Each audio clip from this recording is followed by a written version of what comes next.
Hello everyone and welcome to another video guide for Hearthstone. In this video I'd like to show you the best basic neutral minions to put into your deck. So let's get started. If you've seen my previous video, you know I'm not too fond of the 1 mana cost minions because I think their stats are just too weak to justify putting them into your deck. So I will just start with the 2 mana cost cards. The best 2 mana cost card is the Acidic Swampooze. It is a 3/2 for 2 and also has a battlecry effect which destroys your opponent's weapon. This is a really good card and you could put 2 of those in every of your basic decks.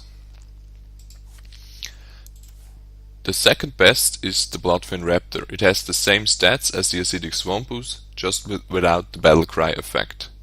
But usually you want to have more than just 2 of the 2 mana minions, so you can also put the Bloodfin Raptor into your deck. It's really good. The River Crocolisk is pretty similar to the Bloodfin Raptor, it just has the reverse stats, so instead of 3/2 it's a 2/3, which in my opinion is a bit worse. But if you like to have a little bit more health, a little bit more survivability on the card, you can also choose a River Crocolisk instead of the Bloodfin Raptor. The next card is the Razorfen Hunter. It's a 2/3 for 3, so the same stats as the River Crocolisk but costs 1 more mana because it has a battlecry effect, summon a 1/1 boar. Now this card is not really amazing, it's quite okay, but it shouldn't be the first card you put into your deck. It's only like a card if you have still 1 or 2 card slots left, you can put this guy on your deck. And also if you don't have too many 3 mana cost cards in your deck, you can put him in as well. The better 3 mana cost card and a card that you can put in any of your decks is the Shattered Sun Cleric. It's a 3/2 for 3 with a battlecry effect, give a friendly minion +1/+1. If you have a minion on your battlefield, it's pretty cool because you can play the Shattered Sun Cleric and you can buff it. Pretty nice. If you don't have a minion, you usually don't want to play him, but sometimes you have to and it's still okay. Now I've talked about the Chillwind Yeti a lot in my previous videos, it's just because I'm gonna repeat myself, but it's the best basic neutral minion in the whole game, so you should put 2 of him in every of your decks. For 5, for 4, really good. The next card I want to talk about is the Gnomish Inventor. It costs also 4 mana, has 2 attack, 4 health, which are really bad stats, but it has a battlecry effect which says draw a card. Now I talked about the draw mechanic in my last video. If you haven't seen it, you usually want to have a few cards in your deck that can actually cycle. That means they can draw you more cards, because you don't want to run out of cards during the match. So this is one of the best ways to do that. Play the Gnomish Inventor, you still have a pretty decent body on the board, and you draw another card. Really good. The next card is the Sentient Shieldmaster. This is in my opinion the only good taunt minion of all the basic neutral minions. It costs 4 mana, it has 3 attack and 5 health. It's a really good card. A lot of beginner players really love taunt because they think it's really amazing that your opponent has to attack this minion instead of your hero. But usually you want to use taunt in a different way. You want to play taunt if you have other minions to protect. You don't really care if they attack your hero, you usually want to play taunt, unless you're dying of course, but usually you want to play taunt to protect your other minions, and Sentient Shieldmaster is a really good way to do that. And also he has 3 attacks, so if your opponent's minions attack into this guy, they most likely die or take heavy damage. The next card would be the Frostwolf Warlord. It's a 5 mana cost card, 4 attack, 4 health and a battlecry effect. Gain +1/+1 for each other friendly minion on the battlefield. This card is really good if you have already 2 minions on the board, because then it will be a 6/6 for 5 mana. It's absolutely amazing. if you have 1 minion on the battlefield, it's still okay, because then it's a 5/5 for 5, which is good. If you don't have any minions on the board, this guy becomes way worse.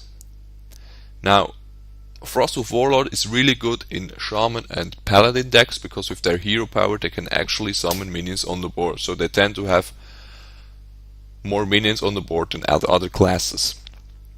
So in these two decks I wouldn't hesitate putting him into the deck. In all the other class decks, he's not that amazing, but he's still good. So if you need a 5 mana card, because 5 mana cards tend to be not that great, you can put him in your deck. Okay, 6 mana, Boulderfist Ogre, 6/7. Same as the Yeti, amazing stats for 6 mana. You can put 2 of this guy in every of your decks. As simple as that. Really good, big minion, hard to get rid of. And the last one I want to talk about of the top basic neutral minions is the Stormwind Champion. It has cost 7 mana, is a 6/6, and says your other minions have +1/+1. Now remember, this is not a battle cry effect, which means when the Stormwind Champion gets killed, the other minions lose the buff. So you want to protect the guy, hopefully he will survive, but it's a pretty big minion, 6/6. So he will stay around for a while. Now the Boulderfist Ogre is way better than this guy, because it has 1 more health and costs 1 less mana.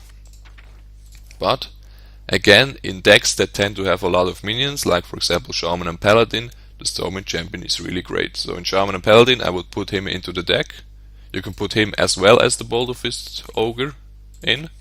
And in other decks you can just use him if you're lacking some heavy guys. Now I want to talk a bit about cards that are not that great.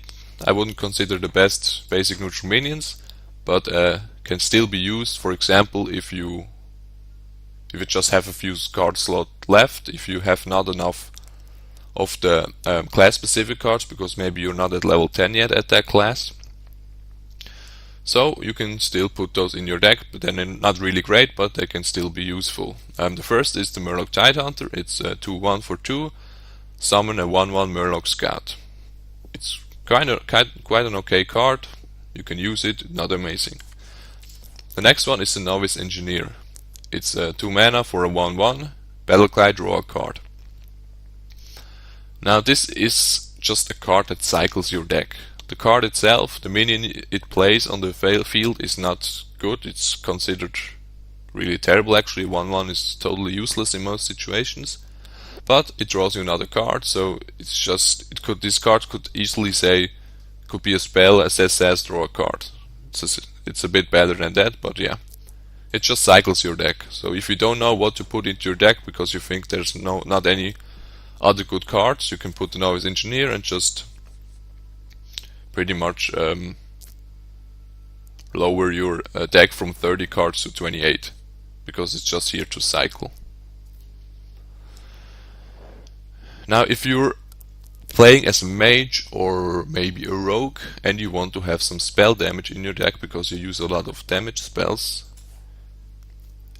you could use the Cobalt Geomancer. It's a 2/2 for 2, which is okay, nothing special. Spell damage +1. It can be useful a lot of times, maybe for Flame Strike from the mage, for Frostbolt, Eviscerate from the rogue, Backstab from the rogue. So if you need spell damage, the Cobalt Geomancer is the way to go. Another minion I want to talk about is the Dragonling Mechanic. It's a 2/4 for 4. Summon a 2/1 Mechanical Dragonling Battlecry. Now, the 4 mana slot in your decks is usually pretty well populated, because there are a lot of great cards that cost 4 mana.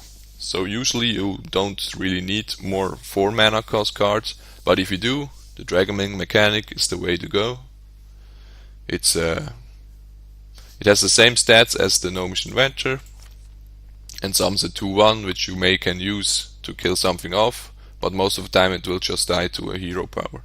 But it's still okay. Now the last minion I want to talk about is the Gurubashi Berserker. This card is really great in mage and warrior decks. Why is that? It's a 2/7 which says whenever this minion takes damage, gain +3 attack. So, as a mage, you can use your hero power, the Fire Blast, to actually deal damage to your own minions. So you can play the Gurubashi Berserker, next turn you can Fire Blast it, make it a 5/6, which is really good for 5 mana. When the warrior have lots of cards that can deal damage to your own minions. There's like Whirlwind, there is, let's see how those are called, Whirlwind, as well as Slam, Inner Rage, deal 1 damage, give it +2 to attack, the Cruel Taskmaster. Those are not basic cards, but if you have some of these cards in your deck, you can put the Gurubashi Berserker in, because it's in these decks it's a pretty good card. In any of the other decks it's a bit harder to make him actually work. The problem is, if you play him, you need to wait 1 turn until you can attack. Then you can attack into the minion and actually make use of his effect. Then you have to wait another turn to be able to attack with his 5 attack value. Now this is 3 turns, and usually a minion doesn't survive that long, so I don't think Gurubashi is that amazing in the other decks, but it can still be useful. So that's it for this video. Thank you very much for watching. In my next video I am going to show you how to build a deck in the arena. So I'll see you next time.